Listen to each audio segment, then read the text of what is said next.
Let me say how pleased I am that we're standing here together as members of the Ohio Legislative Black Caucus.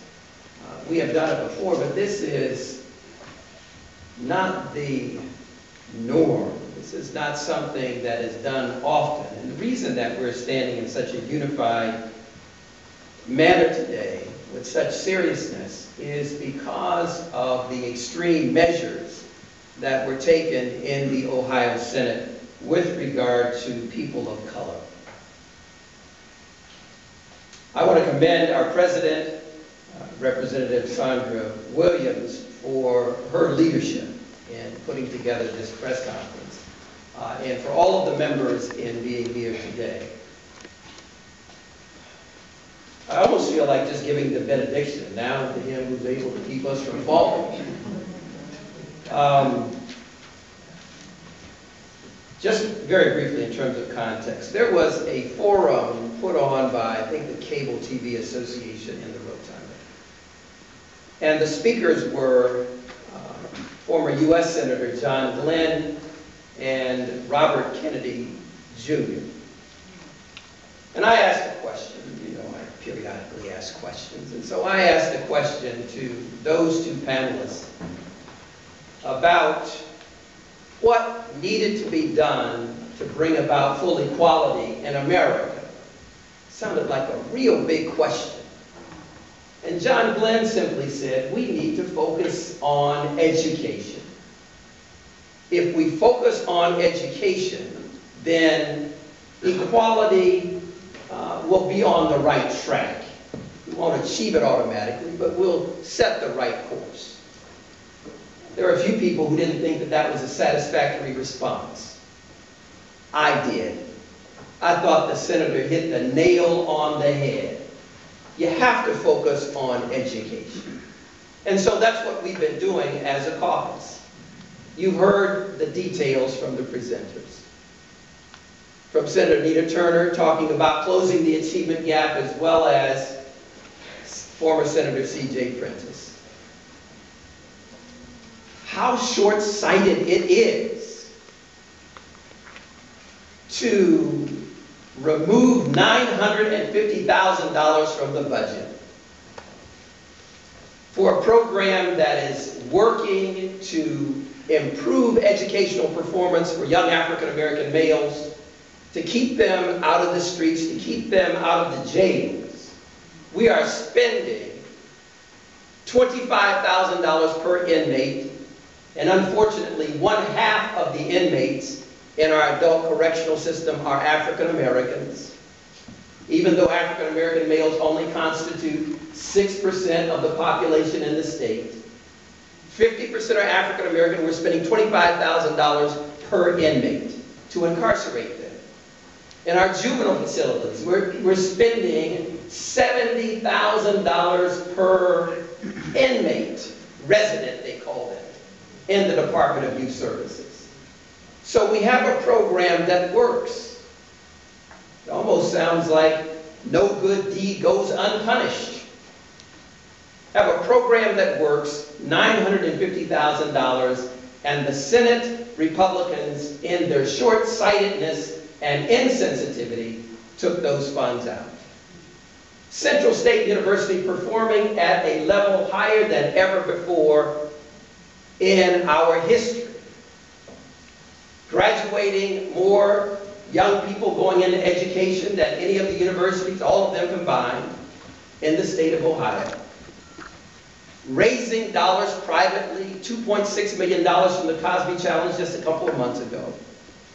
Tuition is being held flat at Central State University. And then what do they get for doing all of this good work? A reduction. A reduction that exceeds all of the universities. Ohio State University, my alma mater, I think about a $400 million allocation from the state of Ohio. Central State University, $17 million.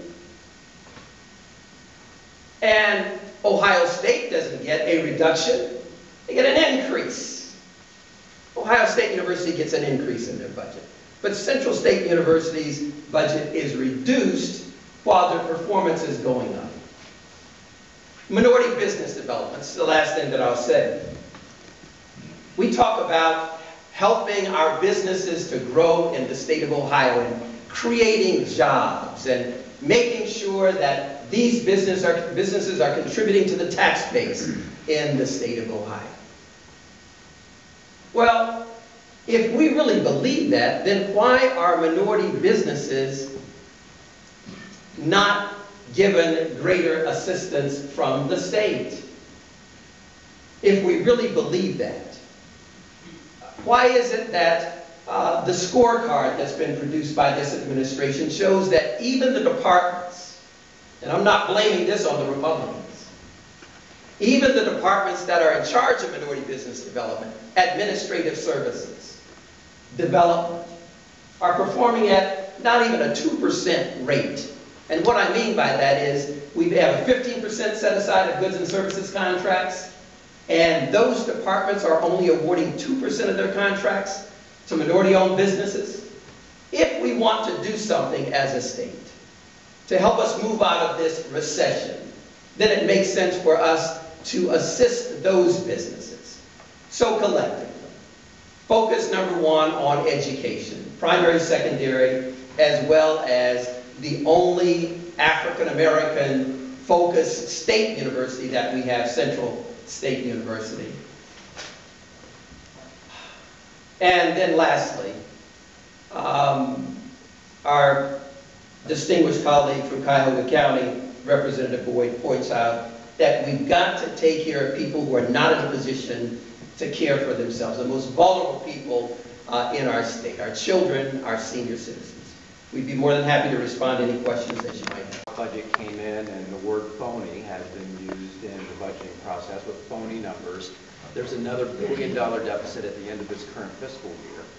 With that in mind, what would you suggest they cut instead of the program like Close the Achievement Gap? What should be cut in your estimation? Well, we're fully aware of the financial condition of the state of Ohio. It's a matter of priorities. When you have a program like Closing the Achievement Gap, and you heard the data that was presented by Senator Prentice, when you are increasing academic performance in the urban centers, it makes no sense to cut those programs. Now, where would I cut? I would cut those departments that are the largest, that have the largest budgets.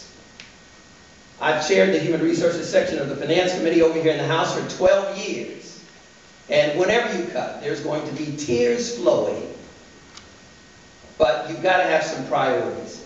You set education aside, and then you look at those departments with the largest budgets, and you look at things like personal service contracts.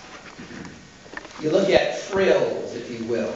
Maybe you don't get a car this year to drive as a state vehicle. You look at cutting those kinds of, maybe you don't even get a cell phone to use. You'd be surprised of how many millions of dollars we spend in the state of Ohio on those kinds of, maybe you don't get a parking space. There are areas that you can cut to come up with $950,000. So I don't know if you were, Senator Turner. I just wanted to add something to that question. Senator Miller mentioned the amount of money we're spending in the criminal justice system.